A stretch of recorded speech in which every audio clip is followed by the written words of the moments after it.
Después de que mi hijo falleció, mi nuera se llevó todos los bienes y huyó con su amante, dejando atrás a mi nieta y a mí. Fui al banco, llevé la tarjeta vieja que mi hijo me había dejado antes de morir, pero la empleada del banco de repente se puso pálida y gritó: «Señora, rápido, mire esto». Solo unos minutos después me quedé paralizada al ver lo que mi hijo había dejado. Pero antes de continuar, asegúrate de estar suscrito al canal y cuéntanos en los comentarios desde dónde estás viendo este video. Nos encantaría saber hasta dónde llegan nuestras historias de venganza. Me senté en la sala. La casa estaba silenciosa de una forma que daba miedo. Algunos juguetes de Lucía, mi nieta, seguían tirados sobre la alfombra. Todo seguía ahí, menos la risa cristalina de la niña. Estaba dormida en su cuarto, después de una tarde entera llorando hasta quedarse sin lágrimas por extrañar a su mamá. Ya habían pasado 3 días desde el funeral de Juan, mi único hijo. 3 días que se sentían como 3 siglos eternos. El recuerdo de la mañana anterior me cortaba la mente como un vidrio filoso. Marisa, mi nuera, llevaba un vestido negro ajustado y arrastraba una maleta. Lucía, mi pobre nietecita, se aferraba a la falda de su mamá con voz temblorosa. «¿A dónde vas, mami?». Marisa ni siquiera se agachó a mirarla. Solo le soltó la mano con fuerza y dijo con voz helada: «Tengo cosas que hacer. Quédate en casa con la abuela. Pórtate bien». Sin un beso, sin una caricia. Se dio la vuelta y se fue, dejando atrás los sollozos de Lucía y mi corazón hecho pedazos. Apenas se cerró la puerta, el señor Manuel, vecino de al lado, tocó. Me preguntó con cierta duda si habíamos vendido el sedán azul, porque había visto a un hombre extraño llevárselo muy temprano. Sentí que alguien me apretaba el pecho. Ese era el auto de Marisa. La inquietud me revolvía el estómago. Necesitaba comprar leche y comida para Lucía. Fui al cajero más cercano. Metí mi tarjeta de pensión. En la pantalla apareció en rojo: «Transacción fallida». Lo intenté de nuevo. Nada. Desconcertada, entré a la ventanilla. La joven cajera tecleó un rato, luego me miró con lástima. Me informó que la cuenta de ahorros conjunta entre Juan y yo, donde estaban todos mis ahorros de una vida entera, había sido vaciada casi por completo. Quedaban apenas unas monedas que no alcanzaban ni para un pan. Marisa tenía acceso total a esa cuenta. El mareo fue tan fuerte que tuve que agarrarme del mostrador para no caer. En medio de esa desesperación, volví a casa. ¿Qué iba a hacer ahora? No tenía dinero, había perdido a mi hijo y mi nuera se había escapado. Vagando por la casa, entré al despacho de Juan, con la esperanza de encontrar algo suyo, alguna presencia suya todavía ahí. Empecé a ordenar sus cosas, acomodé los papeles. Al pasar la mano por su libreta vieja, se cayó un sobre cerrado. No era grueso, sin remitente, completamente blanco. Me temblaban los dedos al abrirlo. No había dinero. Era una tarjeta bancaria con un logo que nunca había visto, acompañada de un poder notarial, legalizado, donde se me designaba como apoderada. Al final había un papelito con su letra, apresurada y temblorosa. «Mamá, si lo necesitas, usa esto». Una chispa de esperanza se encendió en medio de tanta oscuridad. Cargué a Lucía, que seguía dormida, y tomé el primer autobús al banco indicado en la tarjeta. Era un edificio imponente en el centro de la ciudad. El ambiente dentro era serio y frío, nada que ver con los bancos de barrio que yo conocía. Mis pasos resonaban sobre el mármol. Entregué todos los documentos a un joven cajero.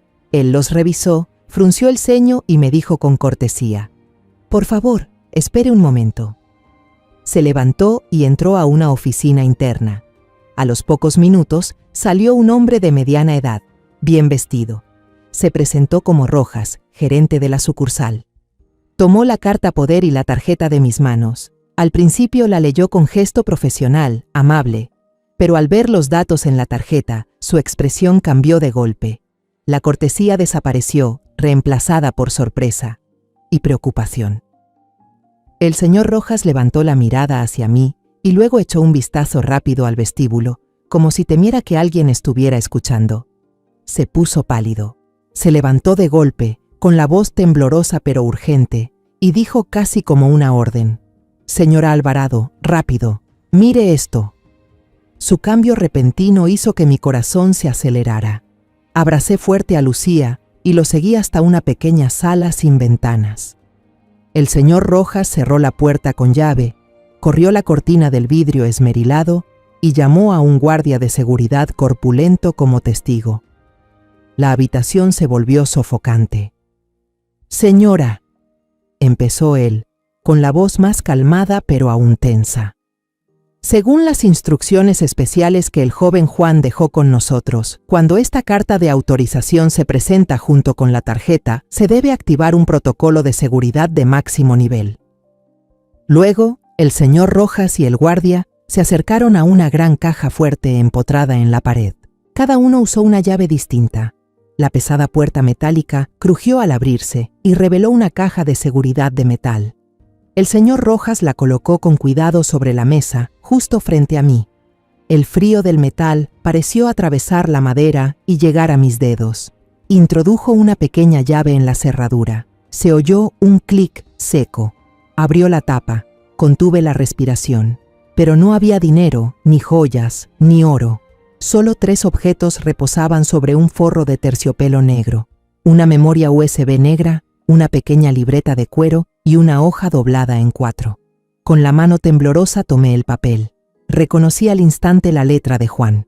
Lo abrí lentamente. Cada pliegue se sentía eterno. Entonces, esas palabras saltaron a mi vista, rasgando la niebla del dolor y reemplazándola con un escalofrío que me recorrió la espalda.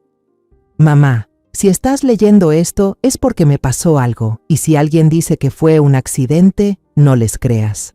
Me quedé paralizada, con el papel arrugado en la mano. Oía al señor Rojas y al guardia decir algo a mi lado, pero mi mente ya no estaba allí. El olor metálico frío de la caja y la letra conocida de Juan me arrastraron a un torbellino de recuerdos, llevándome atrás en el tiempo a los días en que ingenuamente creía que la felicidad era eterna, a esas grietas silenciosas que comenzaron a abrirse en mi familia sin que yo, como madre, me diera cuenta. Recuerdo claramente el día en que Juan presentó a Marisa. En ese momento, ella parecía la dulzura hecha persona. Llevaba un sencillo vestido floreado, el cabello negro largo, trenzado con esmero y una sonrisa que nunca se borraba de su rostro. En esa primera cena no paró de elogiar mi sopa de pollo y me insistió para que le diera la receta. Contaba anécdotas divertidas sobre su trabajo en una empresa de marketing, hablaba de sueños y aspiraciones. Al ver la forma en que Juan la miraba, enamorado, creí que mi hijo había encontrado a la mujer de su vida. El día de su boda, y luego el nacimiento de Lucía, me sentí feliz como nunca. Pensé que mi hijo tenía una familia perfecta, pero ahora, al mirar atrás, entiendo que aquello solo fue un hermoso prólogo de una tragedia cuidadosamente planeada. Los cambios comenzaron después del nacimiento de Lucía, infiltrándose en mi familia lenta y astutamente, tanto que no me di cuenta. Marisa empezó a poner excusas de trabajo para llegar tarde a casa. Al principio, lo comprendí, creyendo que se esforzaba por su futuro. «Este proyecto es muy importante, mamá», decía siempre. «Cuando termine, descansaré». Pero ese «cuando termine» parecía no llegar nunca. Luego se compró un auto nuevo, mucho más lujoso que el que compartían como pareja. Dijo que era un bono de la empresa y yo no sospeché nada. Junto con el auto vinieron las llamadas a escondidas.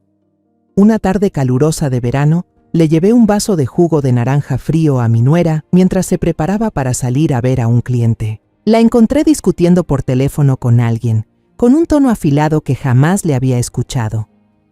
«Ya te dije que necesito más tiempo». Al verme, se sobresaltó y colgó de inmediato. Luego se volteó y me sonrió, una sonrisa forzada que no llegaba a los ojos. «El cliente es muy exigente, mamá», explicó por encima. En ese momento solo pensé que era por el estrés del trabajo, pero las cosas raras con el dinero fueron cada vez más claras.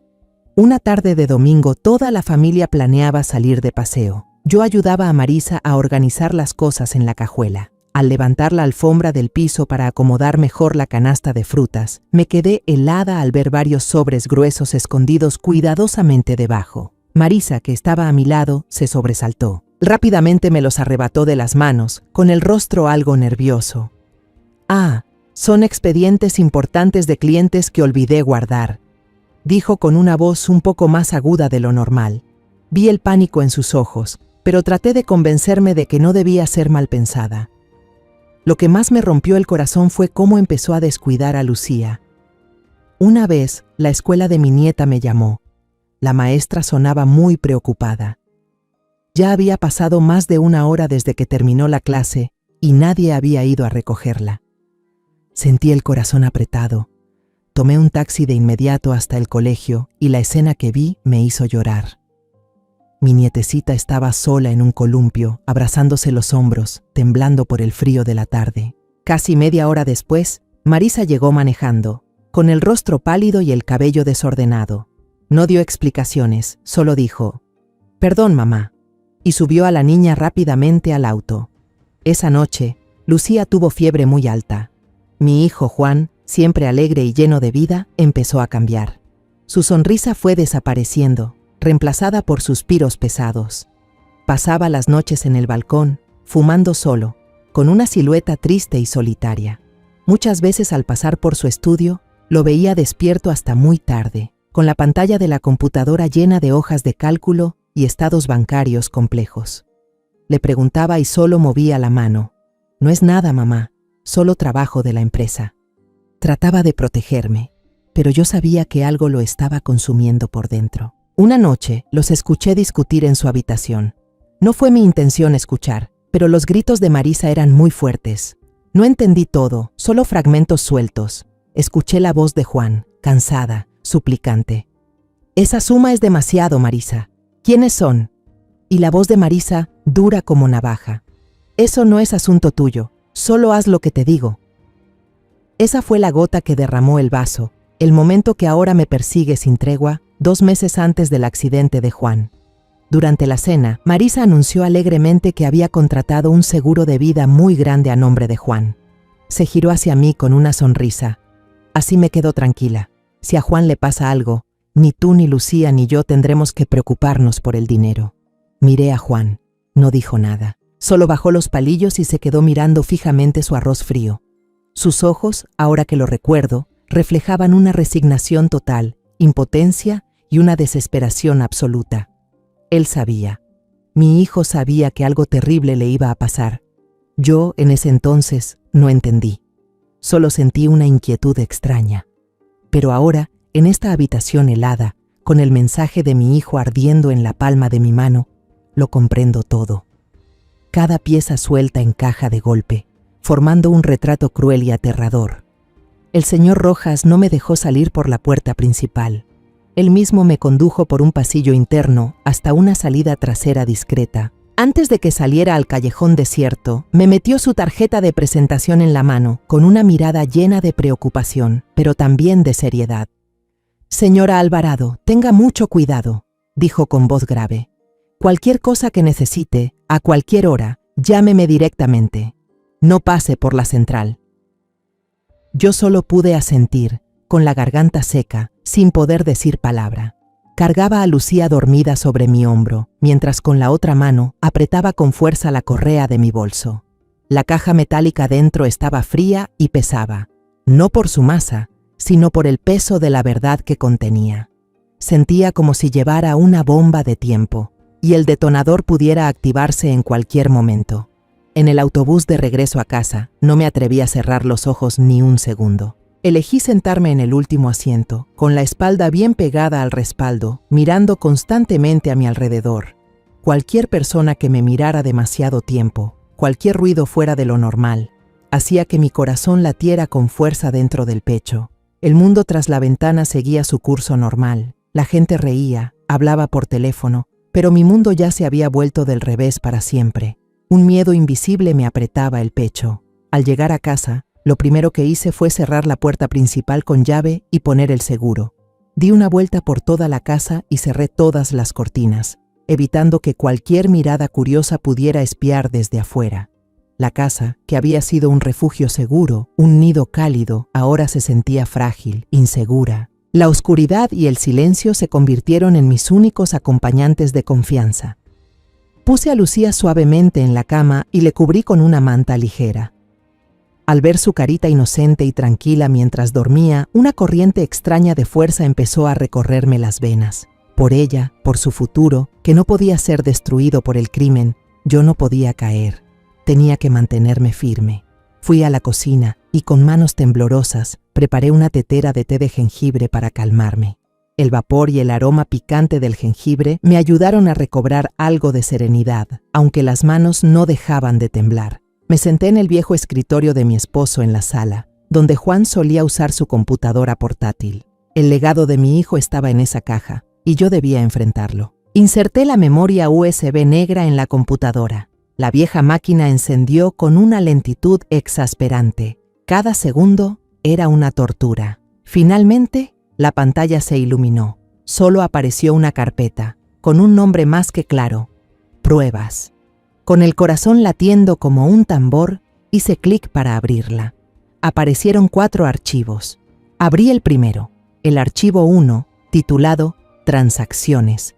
Contenía una serie de capturas de pantalla de transferencias desde la cuenta empresarial de Juan. El destinatario era una entidad con un nombre aparentemente inofensivo: Constructora Amanecer. Revisé las fechas y sentí un escalofrío al ver que coincidían exactamente con los días en que Juan se veía más agotado y malhumorado. El monto total superaba cientos de miles de dólares. Juan había señalado con un círculo rojo, usando lápiz digital, el nombre del representante legal de la empresa, Daniel Castro, un nombre totalmente desconocido para mí. Abrí el segundo archivo, titulado Mensajes. Eran capturas de pantalla de conversaciones desde un número no guardado. Las frases frías bailaban ante mis ojos, desde amenazas sutiles hasta intimidaciones directas. Sabemos en qué escuela está tu hija. No seas un héroe, Juan, solo firma. Un resbalón en las escaleras le puede pasar a cualquiera. Me tapé la boca con la mano para ahogar un sollozo. Usaron a Lucía, mi nieta querida, para presionar a mi hijo. Abrí el archivo 3, titulado GPS Martes Noche. Apareció un mapa con una línea roja que marcaba todo el recorrido del auto de Juan la noche del accidente. El corazón se me detuvo. La última parada no era el lugar del choque en la carretera desierta. Era un estacionamiento de un almacén abandonado en las afueras de la ciudad. Los datos indicaban claramente que el coche de Juan se detuvo ahí exactamente 21 minutos, solo una hora antes de que la policía recibiera el aviso del accidente. El archivo 4, grabación final, era el último. Se me congeló la respiración. Conecté los auriculares, contuve el aliento y presioné play. El sonido era un poco distorsionado, con viento colándose, como si hubiera sido grabado en secreto desde un bolsillo. Y entonces, la voz de Marisa. No era la voz dulce que solía usar conmigo, sino una voz fría, sin emociones, cortante como el hielo. Firma y todo saldrá bien. Piensa en tu hija, Juan. Un silencio prolongado. Luego escuché el suspiro cansado, resignado, de mi hijo, el sonido de papeles moviéndose, el roce de la pluma sobre la mesa. Ese fue el último sonido que escuché de él. El sonido de su rendición para proteger a su hija. Me arranqué los auriculares y los lancé sobre la mesa. Las lágrimas caían sin control. Con manos temblorosas, abrí el cuaderno de tapa de cuero. La letra de Juan, siempre ordenada y clara, en las últimas páginas se volvía apresurada, desordenada. No escribió emociones, ni una queja, solo registró hechos como si fuera un detective reuniendo pruebas para su propio caso. 12 de mayo, Toyota Camry plateado, matrícula LDP 5548, estacionado frente a casa de 3 de la tarde.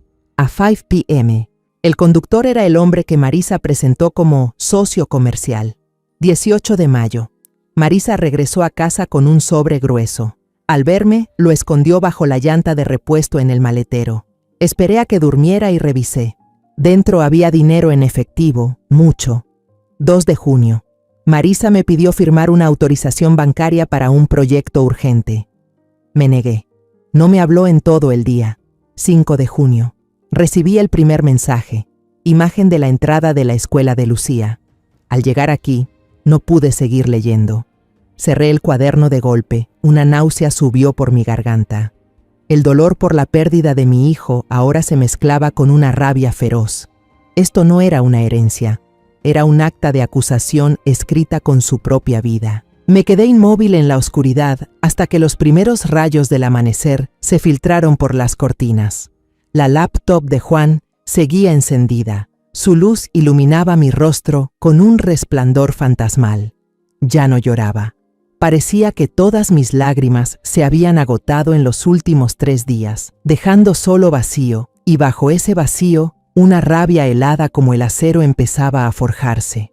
La tristeza había dado paso a un propósito claro, un propósito que mi hijo me había encomendado.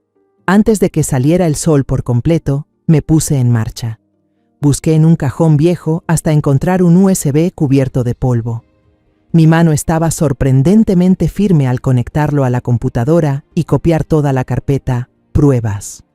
Una copia, una precaución. No sabía a quién me enfrentaba, ni a qué, pero mi intuición me decía que debía tener cuidado.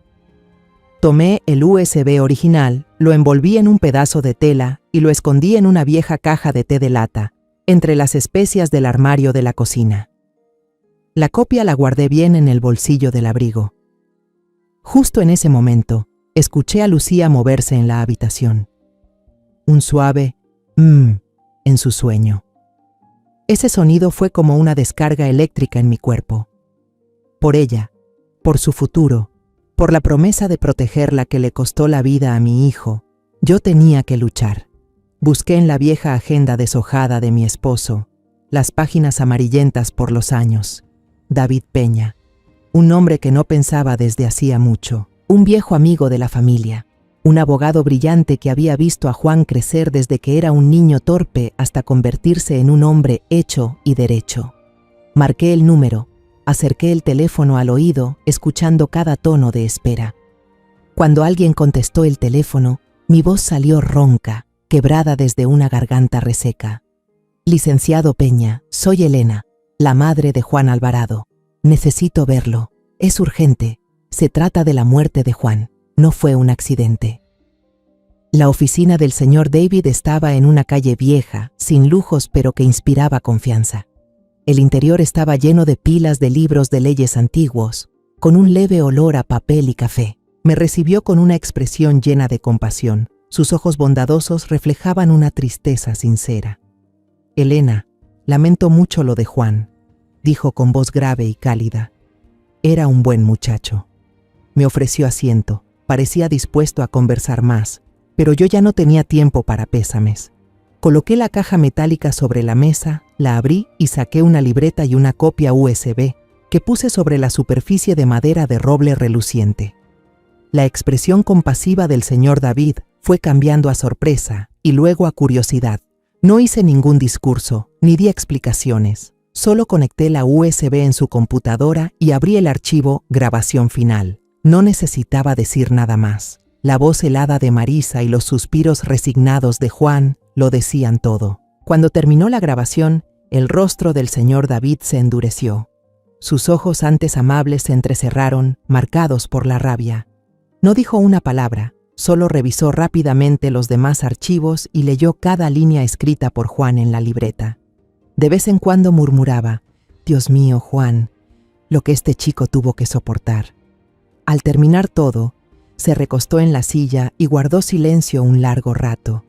Lo único que se escuchaba en la habitación era el tic-tac del reloj de péndulo. Finalmente, me miró directo a los ojos. Ya no quedaba ni rastro de suavidad. En su lugar había una firmeza contundente. «Señora Elena, vamos a ir a la comisaría ahora mismo. Yo la acompañaré». La comisaría era ruidosa y ajena, un mundo completamente distinto al silencio de mi casa. El olor a desinfectante y la prisa de los uniformados me hacían sentir fuera de lugar. Nos condujeron con un inspector llamado Mendoza, presentado como el encargado del caso del accidente de Juan. Parecía agotado, con ojeras profundas, y al principio mostró algo de impaciencia al ver a una anciana acompañada de un abogado. «Señora, entendemos que su pérdida es muy grande, pero el peritaje de la escena fue bastante claro». Comenzó con ese tono típico de quien lidia con demasiados casos. El licenciado David no lo dejó terminar, lo interrumpió con calma y puso la USB sobre la mesa. Inspector, quizá quiera ver lo que hay aquí antes de emitir su veredicto final.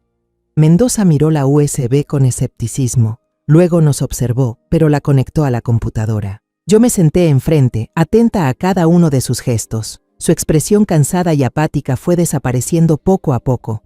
Entrecerró los ojos, amplió el mapa GPS y sus dedos se movieron rápidamente por el teclado, anotando la matrícula LDP5548 que Juan había apuntado en su libreta. Finalmente, se colocó los auriculares. La sala quedó en silencio absoluto. Solo podía oír los latidos de mi corazón. Vi cómo su mandíbula se tensó. Sus ojos se agrandaron. Cuando se quitó los auriculares, me miró con otra mirada completamente distinta. El cansancio y la impaciencia se habían desvanecido, reemplazados por una seriedad absoluta y un toque de horror.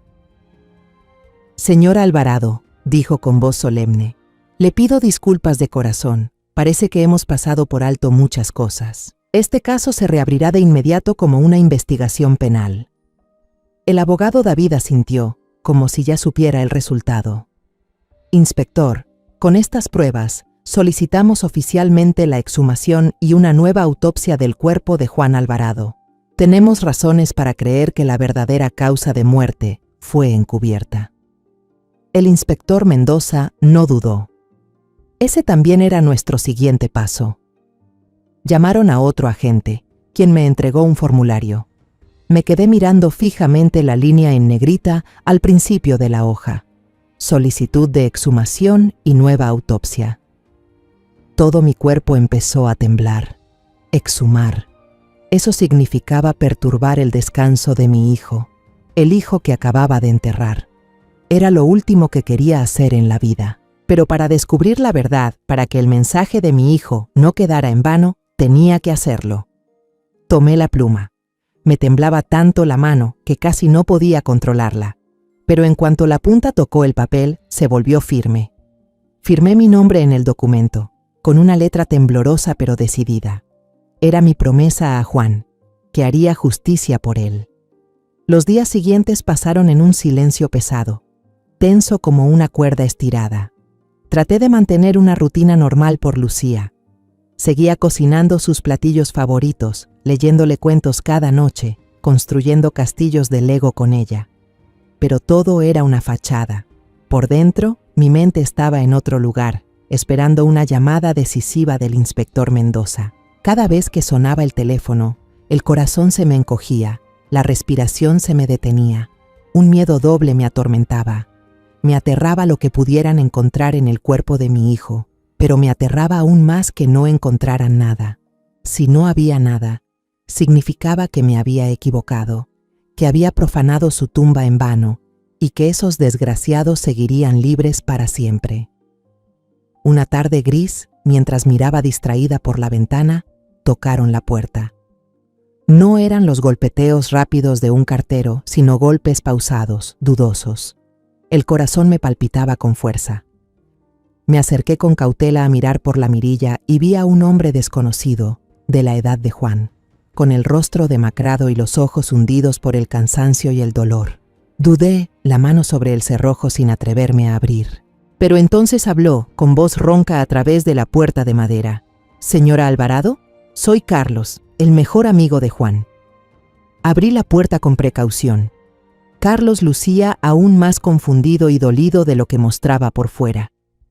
Explicó que acababa de regresar de un viaje al extranjero y recién se había enterado de la tragedia de Juan. Se sentó en el sofá, las manos grandes entrelazadas con fuerza, los nudillos blancos. «Perdón por llegar tan tarde», dijo con la voz quebrada. «De verdad no lo puedo creer. Antes de irme, Juan vino a verme. Se le notaba diferente, más delgado y siempre preocupado. No dijo mucho, solo que tenía un problema». Carlos inhaló profundo, como buscando coraje para continuar. Me dio una cajita pequeña. Dijo que era un celular de repuesto. Me pidió que lo cuidara bien, y me dijo algo que en ese momento no entendí, pero ahora sí. Levantó la vista, los ojos enrojecidos. Me dijo: Carlos, si me pasa algo y no logro contactarte cuando regreses, entrégale esto a mi mamá, solo a mi mamá, ¿sí? Entonces, Carlos sacó del bolsillo de su abrigo una caja de celular vieja y la colocó sobre la mesa frente a mí. He intentado llamar a Juan estos días, pero no contesta. Luego vi la noticia en internet. Lo siento mucho, señora. Apenas Carlos se fue, llamé de inmediato al abogado David. Llegó en menos de media hora. Nos sentamos frente al celular, ese objeto pequeño pero capaz de guardar toda una vida. Estaba protegido con contraseña.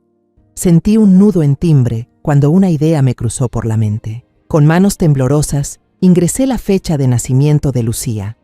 Día, mes, año. La pantalla del teléfono se iluminó, desbloqueándose. Las lágrimas volvieron a brotar.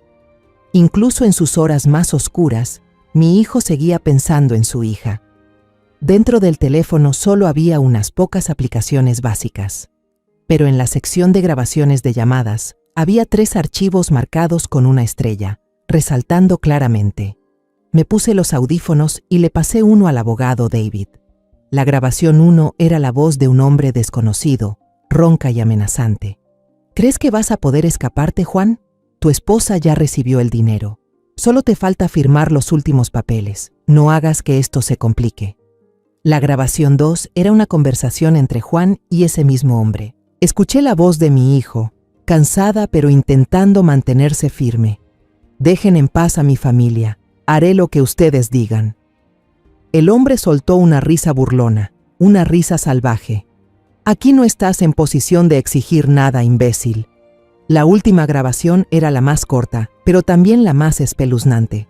Solo se escuchaba la voz de ese hombre, como una sentencia de muerte. Tu hija es muy bonita. Sería una lástima que se tropezara por accidente en el patio de la escuela. El abogado David se quitó los audífonos, el rostro endurecido. No dijo una sola palabra, simplemente copió los archivos de audio a su computadora y los envió de inmediato al inspector Mendoza por una línea segura. Luego me miró, con voz firme. Esto es una prueba directa de amenazas y extorsión. Ya no pueden negarlo. El cerco se les está cerrando, señora Elena. Al día siguiente, el abogado David me llamó para que fuera a su oficina. Me sorprendí al ver que, además de él, había otras 2 personas. El primero era el señor Rojas, el gerente del banco. Él vino a firmar oficialmente una declaración como testigo, confirmando todo el proceso de apertura de la caja de seguridad ese día. Me dio la mano con un apretón respetuoso. Juan era un buen cliente y una buena persona, señora. Haré todo lo que esté en mis manos para ayudar. La segunda persona era una mujer de unos 40 años, de presencia firme, mirada inteligente y decidida. Se presentó como Ana Rivera, periodista de investigación y amiga de larga data del abogado David. El abogado me explicó que le había compartido mi historia, con mi consentimiento, por supuesto, porque confiaba en que ella podría ayudar. Ana me miró con una voz que mezclaba profesionalismo y empatía. Señora Alvarado, no publicaré nada hasta que la policía inicie un proceso formal, para no alertar al culpable. Pero desde ahora, mi equipo y yo comenzaremos una investigación independiente sobre esa supuesta constructora Amanecer y quiénes están detrás. Tenemos recursos y acceso a información que a veces la policía no puede obtener por temas de procedimiento. Vamos a remover cada piedra. Miré a las personas sentadas en esa sala. Un abogado comprometido que veía esto como un deber hacia su viejo amigo. Un gerente bancario íntegro que no temía involucrarse para proteger a un cliente. Una periodista incisiva, dispuesta a arriesgarse para llegar a la verdad. Y también Carlos, el amigo leal que había cumplido la última promesa de mi hijo. Ya había pasado una semana desde la reunión en la oficina del abogado David.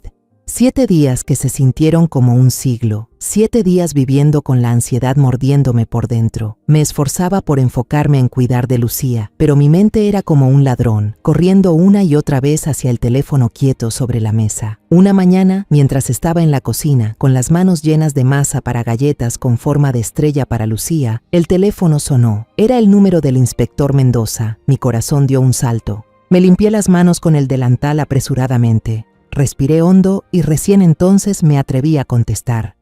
Señora Alvarado.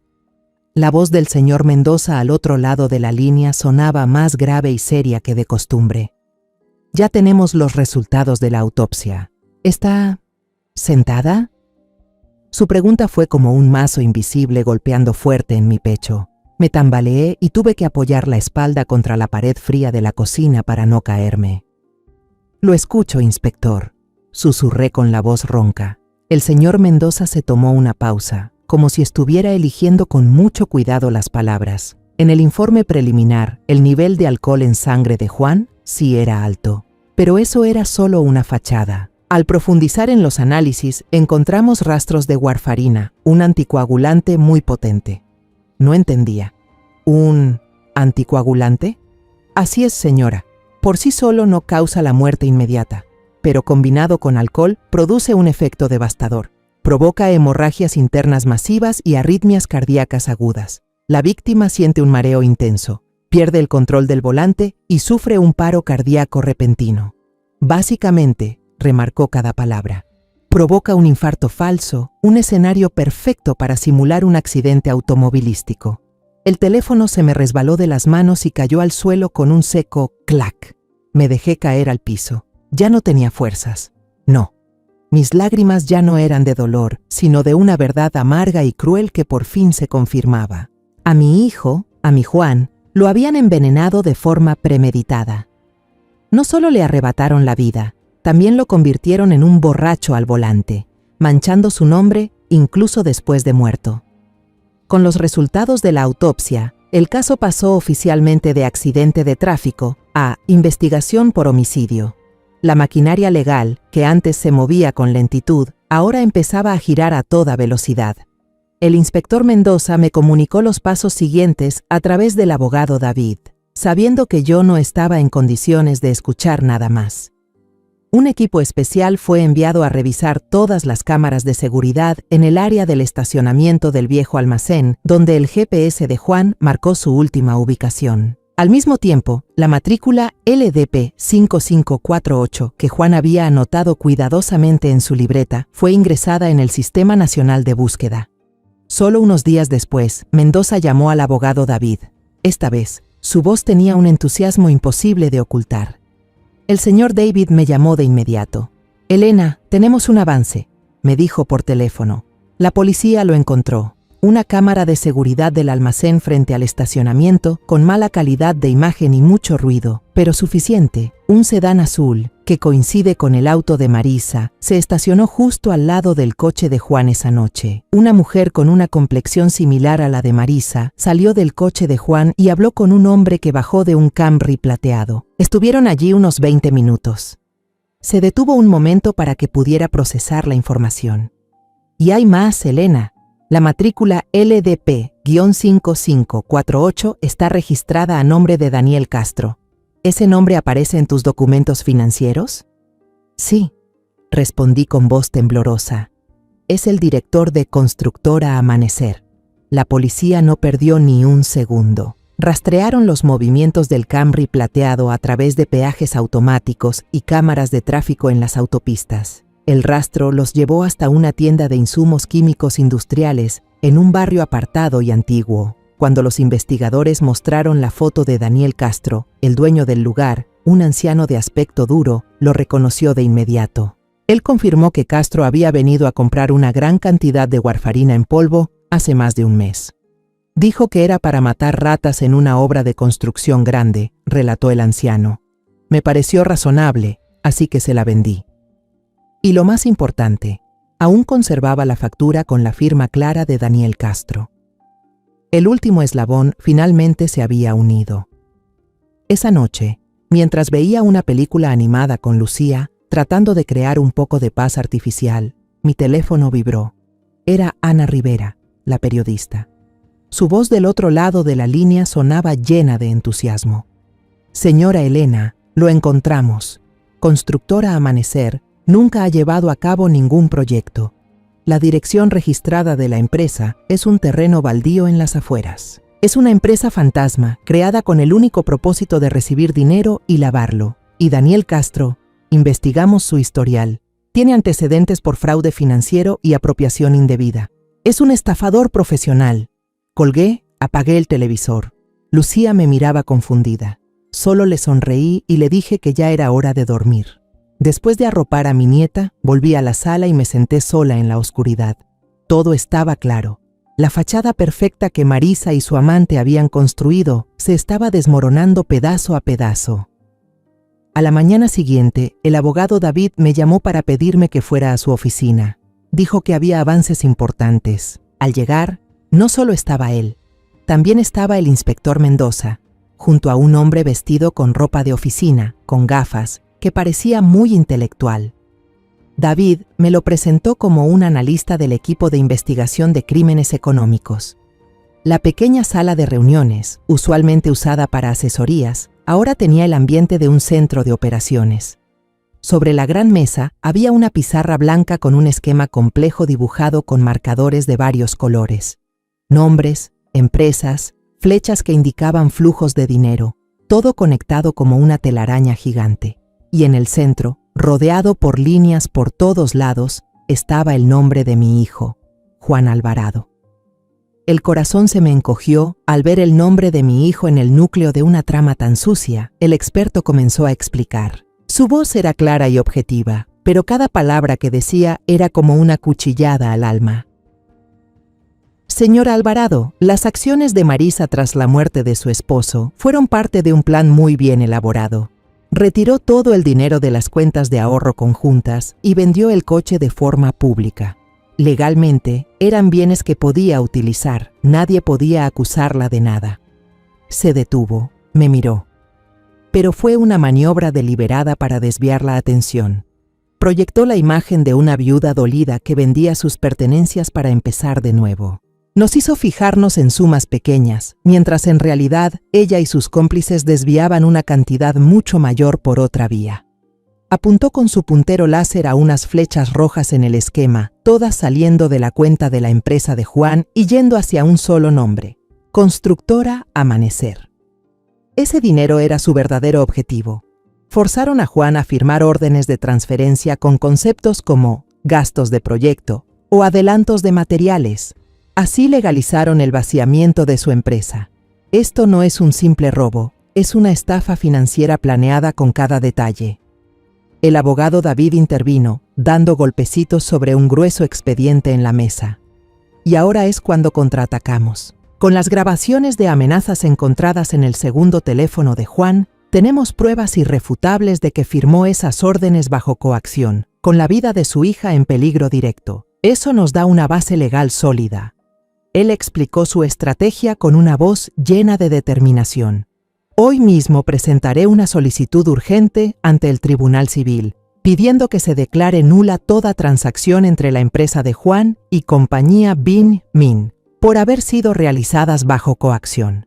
Vamos a pedir al juez que congele todos los bienes de Daniel Castro y de su empresa fantasma.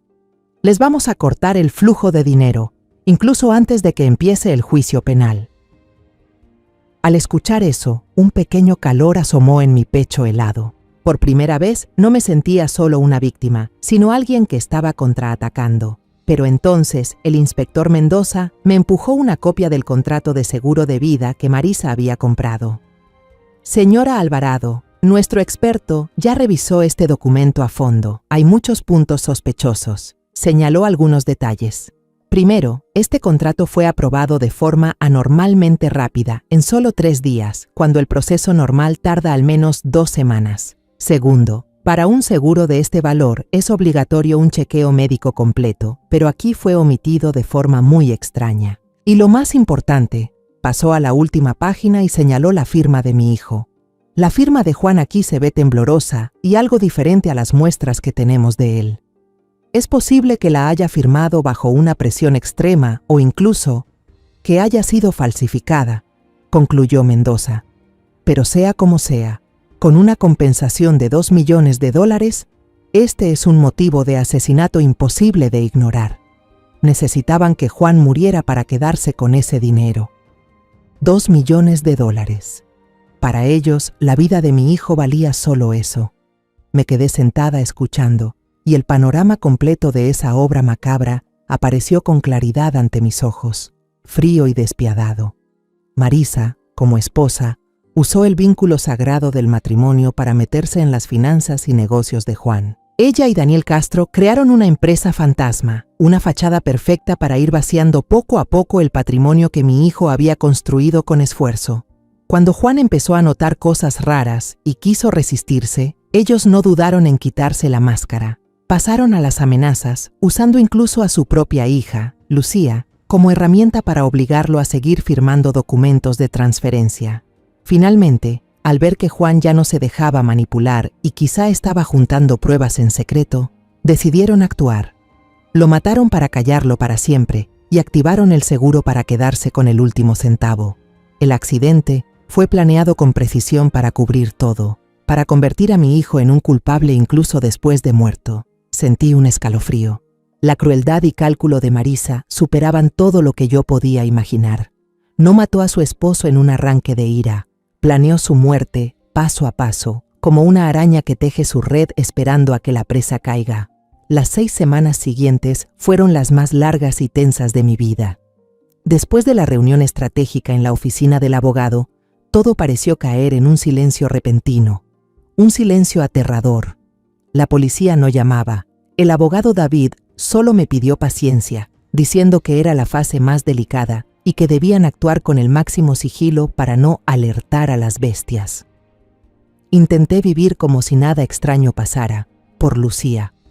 La llevaba al parque, la empujaba en el columpio hasta que volaba alto, escuchaba su risa clara. Le enseñé a hacer galletas, dejando que la harina se esparciera por toda la cocina, pero eso solo era durante el día. Cada noche, cuando Lucía ya dormía profundamente, me sentaba sola en la oscuridad del salón, con el teléfono sobre la mesa como una fiera al acecho. Me preguntaba si ellos serían lo bastante astutos para presentir el peligro. ¿Huirían con el dinero manchado de sangre de mi hijo y desaparecerían para siempre? Solo Ana Rivera, la periodista, de vez en cuando me mandaba un mensaje breve con alguna actualización, como un hilo frágil que me mantenía conectada con la investigación. Ella y su equipo, de alguna manera, lograron rastrear algunas direcciones en las que Marisa y Daniel habían estado después de salir de mi casa. Se estaban hospedando en hoteles 5 estrellas, comprando en tiendas de marca carísimas. Estaban viviendo una vida de lujo con el dinero de mi hijo. Cada mensaje de Ana era como echarle más leña al fuego de odio que ardía dentro de mí. Y entonces, ese día llegó. Una tarde de viernes, mientras regaba los rosales del jardín, el teléfono en el bolsillo de mi delantal empezó a sonar. Era el número del inspector Mendoza. Mi mano tembló al sostener la manguera, salpicando agua por todas partes. «Señora Alvarado», su voz sonó, ya sin la tensión cautelosa de antes, sino con la firmeza fría de un cazador a punto de atrapar a su presa. «Los hemos encontrado». Contuve la respiración. Están en un resort de lujo frente al mar, en la ciudad de Vistamar, a unas 3 horas en auto. Parece que se están preparando para usar pasaportes falsos y salir del país en un vuelo temprano mañana. Hizo una pausa breve, luego continuó con voz decidida. El juez ya firmó la orden de cateo y arresto urgente. Los equipos especiales ya van en camino. Todo terminará esta misma noche. Yo no presencié la redada y tampoco quise hacerlo. Pero Ana tenía sus propios contactos y al día siguiente me contó todo. La policía no irrumpió apresuradamente en el resort de lujo. No querían provocar una persecución caótica. En su lugar, rodearon discretamente el lugar. Los agentes encubiertos, vestidos de civil como turistas y empleados del hotel, se posicionaron en lugares estratégicos. Esperaron con paciencia hasta que cayó la noche, hasta que Marisa y Daniel Castro estaban sentados junto a la piscina iluminada, disfrutando de una cena romántica. Ana contó que pidieron una botella de vino de alta gama. Cuando estaban levantando las copas, tal vez celebrando una fuga exitosa, los agentes encubiertos en las mesas cercanas se levantaron al mismo tiempo. No hubo gritos, ni advertencias. Marisa ni siquiera alcanzó a entender qué pasaba. Su copa de cristal cayó de su mano, estrellándose contra el suelo de mármol, salpicando el vino tinto como si fuera sangre. Ese sonido, tal vez, fue también el quiebre de la vida falsa que tanto se había esforzado en construir. Daniel Castro, con el instinto de un delincuente, intentó resistirse. Volcó la mesa y trató de huir, pero 2 agentes corpulentos lo derribaron de inmediato y lo esposaron. Al mismo tiempo, a cientos de kilómetros de distancia, otro equipo allanaba la oficina del intermediario financiero, el que los ayudó a crear la empresa Amanecer y lavar el dinero. Lo atraparon en el acto mientras intentaba borrar los datos del disco duro de su computadora. A la mañana siguiente, la noticia estaba en todos los periódicos. Desmantelan red de fraude y lavado de dinero a gran escala. Viuda y amante arrestados por sospechas de asesinato y apropiación de bienes. Aunque los nombres aparecían abreviados, yo y todo el mundo sabíamos quiénes eran. La imagen de Marisa siendo llevada por la policía, con el rostro frío y sin expresión alguna, apareció en todos los canales de televisión. El abogado David me llamó para darme la noticia, aunque yo ya la sabía. Los arrestaron, señora Elena, a los 3. Están detenidos y el juez ha denegado la libertad bajo fianza. Unos días después, la Fiscalía organizó una rueda de prensa para anunciar los cargos formales. La vi sola en la televisión después de que Lucía se fue a dormir. El rostro impasible del fiscal jefe apareció en la pantalla. Tras el proceso de investigación, iniciamos formalmente el enjuiciamiento de los acusados. Marisa Vargas y Daniel Castro fueron imputados por los delitos de homicidio organizado, fraude con apropiación de bienes en una cantidad especialmente grande y lavado de dinero. Él recalcó: por el primer delito se solicitará la pena más alta posible.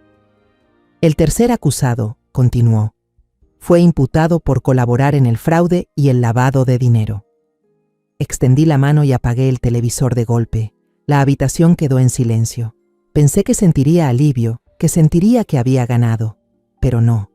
No había ni un poco de alegría, solo un vacío inmenso, un cansancio que me calaba hasta los huesos. Lucía entró de repente, se frotaba los ojos, quizás el ruido del televisor la había despertado. Me vio sentada en la oscuridad. Se subió a mi regazo, rodeó mi cuello con sus bracitos, ese abrazo cálido e inocente. «Abuela, ¿estás triste?» La abracé fuerte, respirando el olor de su cabello.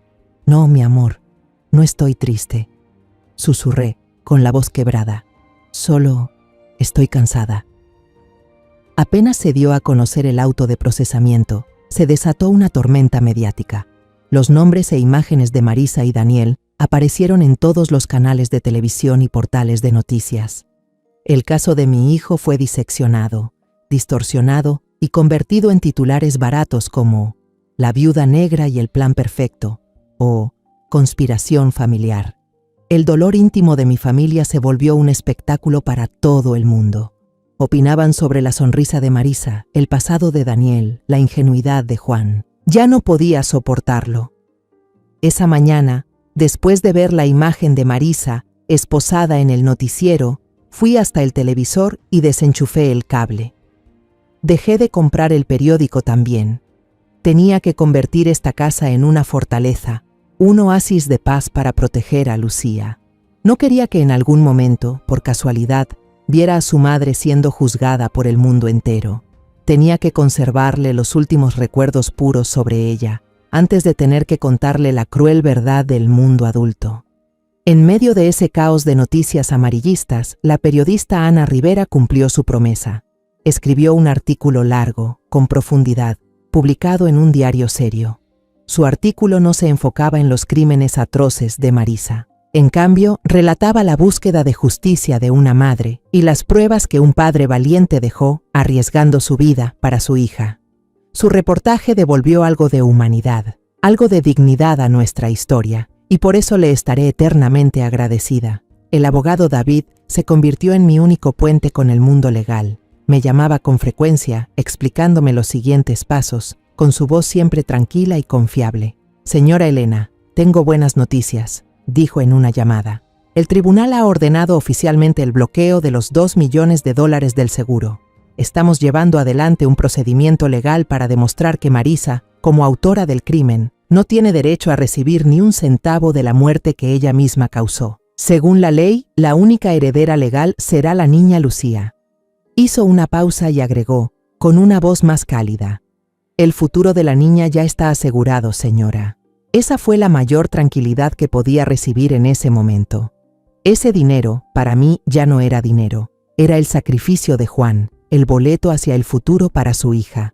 Una semana después, volvió a llamarme. El Tribunal Civil ha emitido un fallo preliminar. Han declarado nulas todas las transferencias que Juan fue obligado a hacer a Compañía Amanecer.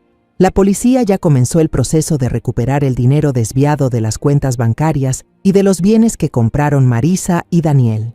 Aunque no se pudo recuperar todo, el mensaje fue claro: el crimen no puede traer beneficios. Cuando se acercaba la fecha del juicio, tomé una decisión definitiva. No iba a asistir, no podía. No podía soportar estar en la misma sala, respirando el mismo aire que la persona que mató a mi hijo. No quería ver su rostro, no quería escuchar su voz. El abogado David representaría los intereses de mi familia. El juicio duró 3 días. 3 días en los que viví con el corazón en un puño, sin hacer otra cosa más que rezar. La noche del veredicto, el señor David me llamó. No me habló de trámites legales ni de tecnicismos, solo me contó lo que había visto. Dijo que durante todo el juicio, Marisa no mostró ni una pizca de remordimiento. Mantuvo una expresión fría, vacía, y solo de vez en cuando miraba a Daniel Castro con rencor, como si le echara la culpa a él por el fracaso de su plan. No lloró, no suplicó, ni una sola vez volvió la mirada hacia su familia. El momento más impactante, contó el señor David con la voz apagada, fue cuando la fiscalía presentó las pruebas. En la pantalla gigante proyectaron el cuaderno de Juan con sus letras apuradas. Luego pusieron la grabación de su voz suplicando. Y por último, mostraron la foto del portón de la escuela de Lucía, que usaron para amenazarlo. En la sala no se escuchó ni un suspiro, ni siquiera de los reporteros más curtidos. Un silencio absoluto. Y entonces, el sonido seco y firme del mazo del juez marcó el final de todo. La condena más alta para sus crímenes. Se hizo justicia. Sabía que no podía seguir ocultándole la verdad a Lucía. Una tarde, unos días después, mientras estábamos sentadas en el columpio del jardín, bajo la luz suave del sol, supe que había llegado el momento. Dejé de empujar el columpio, me arrodillé frente a ella. Tomé sus manitas y miré bien dentro de esos ojos transparentes, idénticos a los de Juan. No usé palabras como asesinato ni prisión. Intenté explicarle todo de la forma más simple y suave posible. Lucía, ¿te acuerdas de tu mamá? La niña asintió. La abuela tiene que contarte algo. Tu mamá hizo algo muy malo. Algo que lastimó mucho a tu papá Juan y también a muchas personas más. Por eso, respiré hondo, ella se va a ir lejos, muy lejos, por mucho tiempo, para pensar en lo que hizo. Lucía se quedó callada un buen rato. Con sus ojitos inocentes miraba las nubes blancas del cielo, como si tratara de entender aquellas palabras tan difíciles. Luego me miró y con su vocecita clara hizo una pregunta que me partió el alma. ¿Eso quiere decir que ya no va a cenar con nosotras? Ya no pude contenerme. La abracé fuerte, con las lágrimas cayéndome por las mejillas, empapando su cabecita. Así es, mi amor, ya no volverá. Pero no te preocupes, la abuela está aquí contigo, siempre va a estar contigo. La niña no lloró. Solo apoyó su cabeza en mi hombro, rodeándome el cuello con sus brazos con fuerza. Una aceptación silenciosa que dolía en el alma. Pasó un año, luego otro. El tiempo fue puliendo los bordes filosos del dolor, convirtiéndolos en piedritas redondeadas de memoria, que aún pesaban, pero ya no cortaban cuando las tocaba. Las sentencias finales para Marisa y Daniel se mantuvieron tras la apelación. Ellos pagarán por lo que hicieron el resto de su vida, tras los muros fríos de una cárcel. Ya no pienso en ellos, son un capítulo viejo, cerrado y guardado para siempre. La vida de mi nieta y mía fue tomando un nuevo rumbo, uno lleno de calma y calor.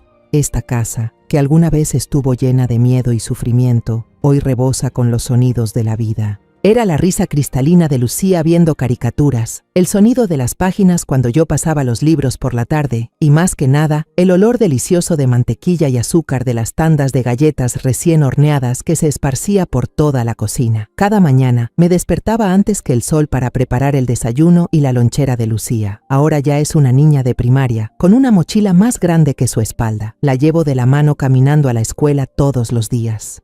El camino parece más corto gracias a sus historias, sin principio ni fin.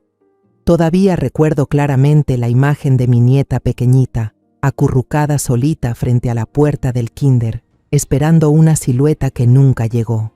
Pero ahora, antes de correr al salón, siempre se da la vuelta, se pone de puntitas y me da un beso en la mejilla mientras dice fuerte: «En la tarde vienes por mí, ¿sí, abue?». Esa promesa tan sencilla, «en la tarde vienes por mí», ¿sí?, se ha convertido en el lazo sagrado entre las dos. Es la garantía de un lugar seguro, de unos brazos cálidos que siempre la esperan al final del día. Y yo jamás rompo una promesa. Empecé a cuidar el jardín otra vez. Ese jardincito detrás de la casa, donde están los rosales que mi esposo plantó con sus propias manos, había quedado en el abandono durante los días más oscuros.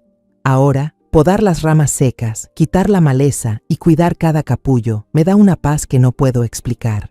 Cada rosa que florece con fuerza es un recordatorio de que la vida sigue, de que la belleza persiste incluso después de las tragedias más profundas. También me uní a un club de lectura con mujeres del vecindario.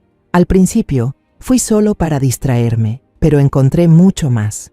Por primera vez en años, tengo amigas con quienes platicar, compartir historias simples sobre los precios del mercado, una película bonita o simplemente para reír juntas. La herida en mi corazón sigue ahí, nunca sanará del todo, pero ha empezado a cicatrizar y ya no duele con cada cambio de clima. En el 3er aniversario luctuoso de Juan, llevé a Lucía al cementerio. Ya es lo suficientemente grande para entender, aunque sea de forma muy inocente, ya no pregunta por qué su papá está ahí. Ella misma puso sobre la lápida limpia un dibujo que estuvo haciendo toda la tarde anterior. Era un dibujo de 3 personas. Su papá, Juan alto, ella en medio, y yo, los 3 tomados de la mano, caminando bajo un sol sonriente. Cuando Lucía corrió a jugar en el pasto cercano, me senté junto a la tumba. Saqué mi pañuelo y con cuidado limpié la foto de Juan. Le sonreí a esos ojos nobles, los mismos que veo cada día en la mirada de Lucía. Me incliné y susurré, solo lo justo para que el viento y él pudieran escucharme. Hijo, ya no guardé silencio. Ya se hizo justicia, ahora puedes descansar en paz. Lucía es una niña buena, es maravillosa, inteligente y bondadosa, igual que tú. Yo la cuidaré muy bien, no te preocupes por nada. Me puse de pie y miré a lo lejos. Lucía estaba persiguiendo una mariposa blanca, su cabello volaba al viento y su risa aguda resonaba en el aire tranquilo. El sol de la tarde lo bañaba todo con un dorado cálido. La justicia no borra el dolor, no me devolvió a Juan, pero disipó la oscuridad. Le devolvió a Lucía un futuro limpio, una infancia sin manchas de maldad. Y a mí, una madre vieja, no me dio olvido, pero sí me devolvió la paz para seguir viviendo, para seguir amando y para sanar. «Abue, vámonos ya», gritó Lucía, sacándome de mis pensamientos. Sonreí, una sonrisa realmente tranquila. Caminé hacia la niña, hacia la luz del sol, hacia el futuro. «Sí, vámonos a casa, hija». Antes pensaba que la venganza era castigo, una forma cruel de desquitarse. Pero después de todo lo que viví, entendí que la verdadera venganza es no dejar que el dolor te convierta en un monstruo. Es tener la fuerza para levantarte, paso a paso, y sacar la verdad a la luz, recuperar la justicia no con rabia, sino con firmeza y determinación. Mi historia de venganza no terminó con una batalla sangrienta, sino con sacar a los culpables a la luz, defender el honor de quien ya no está y, lo más importante, preservar una infancia completa para Lucía. Quiero que todos entiendan esto. Guardar silencio ante el mal es ser cómplice de él. Y a veces, una madre común también puede lograr cosas extraordinarias cuando sabe que está luchando por amor, por justicia y por un futuro sin miedo. Ese es el verdadero significado de esta historia de venganza. La historia que acabas de escuchar ha sido modificada en nombres y lugares para proteger la identidad de las personas involucradas. No la contamos para juzgar, sino con la esperanza de que alguien escuche y se detenga a reflexionar. ¿Cuántas madres están soportando en silencio dentro de su propio hogar? De verdad me pregunto, si tú estuvieras en mi lugar, ¿qué harías? ¿Elegirías callar para mantener la paz o te atreverías a enfrentarlo todo para recuperar tu propia voz? Me gustaría saber tu opinión sobre esta historia de historias que duelen o cualquier sugerencia para mejorar nuestro contenido. Dios siempre bendice y yo creo firmemente que el valor nos lleva a días mejores. Ahora, en la pantalla final te dejaré 2 de las historias más queridas del canal. Estoy segura de que te sorprenderán. Gracias por haberte quedado conmigo hasta este momento.